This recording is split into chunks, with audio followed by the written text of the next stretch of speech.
Aujourd'hui, 7 février 1910, on demande d'engager des arbitres canadiens-français. Jack menace ses joueurs du petit banc. Et on passe à travers les résumés du match Haileybury canadien.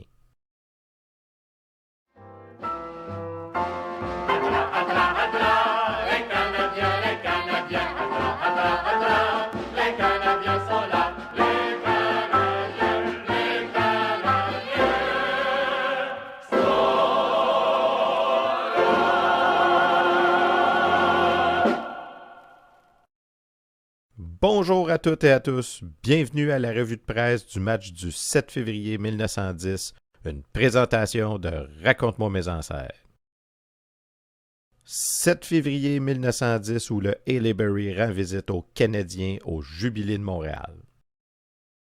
On se souvient que le 2 février 1910, le Canadien affrontait les Shamrocks de Montréal pour une première fois de leur histoire. Les Shamrocks ont servi toute une leçon aux Canadiens. Après 4 matchs, le Canadien est toujours en quête d'une victoire. Entre-temps, qu'est-ce qui se passe dans le monde du hockey? Eh bien, comme nous le rappelle le journal Le Canada du 4 février, tous les journaux sont d'accord à dire que le Canadien joue trop individuellement. Il y a les Shamrocks qui vont affronter les Wanderers demain au Jubilé. On souhaite que la partie soit arbitrée par de bons hommes. On peut ressentir déjà qu'après 4 matchs, on a un problème d'arbitrage dans la Ligue. Parlant d'arbitrage, toujours dans le Canada. Nous demandons que des Canadiens français soient demandés pour arbitrer les joutes. Ce n'est que justice à rendre à l'élément de la population qui fait vivre le sport à Montréal.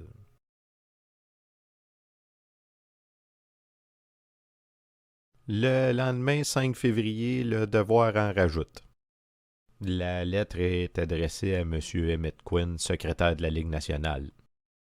Monsieur, depuis le commencement de la saison du hockey, tant à Montréal qu'ailleurs, vous vous êtes plu à choisir comme arbitre et juge du jeu des compatriotes anglais ou irlandais.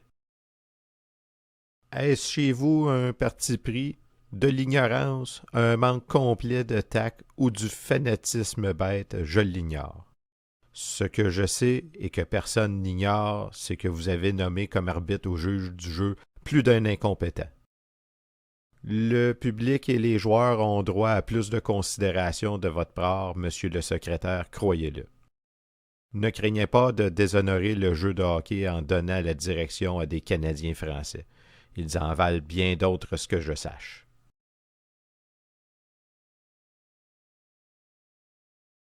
Le 7 février 1910, jour du match, dans le journal Le Canada, il y a Jack qui s'est fâché. Jack les a menacés. Les Haileybury sont arrivés depuis samedi à Montréal avec l'intention de servir une bonne raclée aux Canadiens. Jack Laviolette ne l'entend pas de la même manière et a même menacé certains de ses joueurs du petit banc s'ils ne peuvent réussir à vaincre les visiteurs. Nous verrons donc une partie ce soir au Jubilé. Aux Canadiens français de se rappeler que leur présence en grand nombre aidera leurs représentants à triompher. Comme quoi, c'est pas d'hier qu'on accorde de l'importance au 7e joueur. Ben, en fait, le 8e joueur à cette époque-là.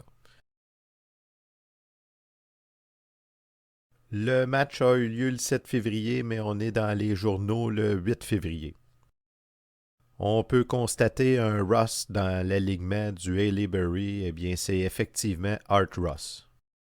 Pour ceux qui se souviennent, quand les deux ligues ont fusionné, le All Montreal s'était débandé, laissant Arthur Art Ross sans équipe.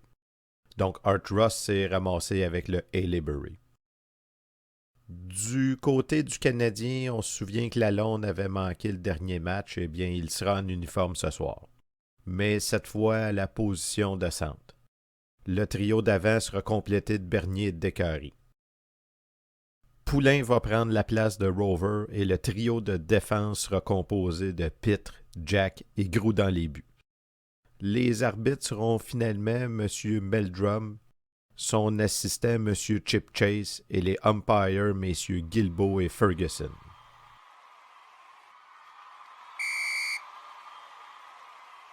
On nous avait vanté très fortement le style et la forme que les Haileybury avaient montré dans leur dernière partie.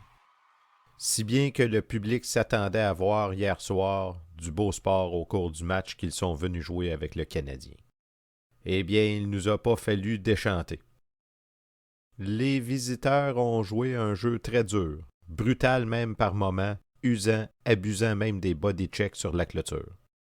Les Canadiens que cette tactique irritèrent s'oublièrent souvent et montrèrent également la clôture. Les attaques de la première mi-temps furent imprécises du côté des Canadiens et l'on crut pendant quelque temps que le résultat de la première joute avec le Shamrock allait se répéter. La joute débuta mollement. Les joueurs de part et d'autre jouaient sans grande conviction. Et dame, on ne se serait guère cru à un début de saison. Le Canadien dominait sensiblement, cependant sans marquer. Les deux clubs marquèrent tour à tour dans cette première période et le Canadien eut le bonheur de l'avoir terminé à son avantage avec un score de 4-3.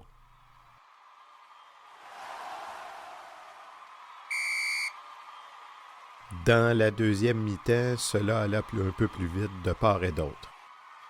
Le Canadien domina continuellement après les 2 premières minutes de jeu. On entretint cependant quelque temps des craintes de voir Haileybury reprendre le terrain perdu. Jack se fit expulser pour la partie. Lalonde et Bernier lui tenaient compagnie à la clôture lorsque les Haileybury firent un élan de forcené pour décrocher une victoire qui leur échappait. Didier Pitt, Lalonde et Teddy Grou, disons-le à leur louange, tirèrent le Canadien de ce mauvais pas en jouant en maître. La maigre mais enthousiaste assistance s'emballait à chaque beau coup accompli par les joueurs canadiens-français. Les taquins s'amusèrent surtout à voir Russ et Pitt aux prises.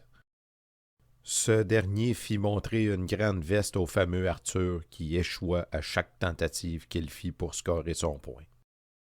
La ligne d'avant bleu et blanc, un peu faible dans la première mi-temps, se réveilla dans la seconde et fournit tant en mêlée qu'en jeu ouvert un travail courageux, énorme même. Les ailiers Bernier et Descarrés barrèrent nettement ceux des Haileybury. Lalonde et Poulain travaillèrent comme des abeilles et furent constamment à l'attaque. La défense composée de Teddy, Didier et Jack ajouta du savoir à son ardeur coutumière et sut déjouer les attaques toujours dangereuses des Haileybury. Ceux-ci bataillèrent rudement jusqu'à la fin. Leur vaillance et leur ténacité se heurtèrent malheureusement à plus fort qu'elles et il fallut céder le pas au club canadien-français de M. O'Brien. Dave, qui fut expulsé de la partie en compagnie de Jack, fut l'étoile des vaincus. Les arbitres furent justes et sévères.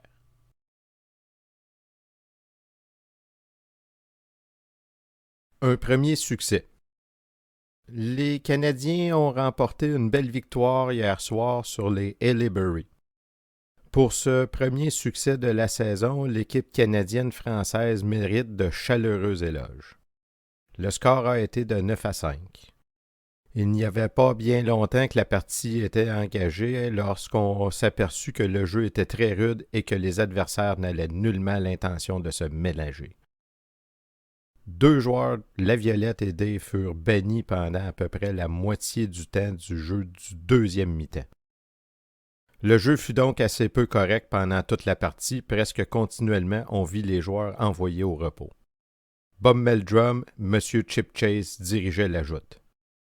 Si les deux clubs avaient joué au hockey de la façon dont ils sont capables, la joute aurait été plus intéressante et plus belle. Néanmoins, il y eut de jolies passes. Du côté des Canadiens, Pitre et Lalonde se distinguèrent tout particulièrement. Bernier fut brillant à certains moments, Groux se fit remarquer par son bon travail au but. Les punitions, 85 minutes, soit 44 minutes pour le Haileybury et 41 minutes pour le Canadien. C'est le record de la saison. Les arbitres ont été sévères, mais somme toute justes. Pour ce qui est du travail des arbitres, les deux journaux semblent d'accord. Mais c'est sûrement pas le cas du umpire Ferguson, qui fut remplacé par M. Gardiner pour avoir donné une décision erronée contre le Canadien. Finalement, l'abandon de l'individualité aura valu aux Canadiens une superbe victoire. Les menaces de Jack d'avant-match ont visiblement porté fruit. Est-ce que le Canadien saura poursuivre sur cette lancée? C'est ce qu'on saura dans une prochaine vidéo où les Wanderers rendront visite aux Canadiens au Jubilé le 12 février 1910.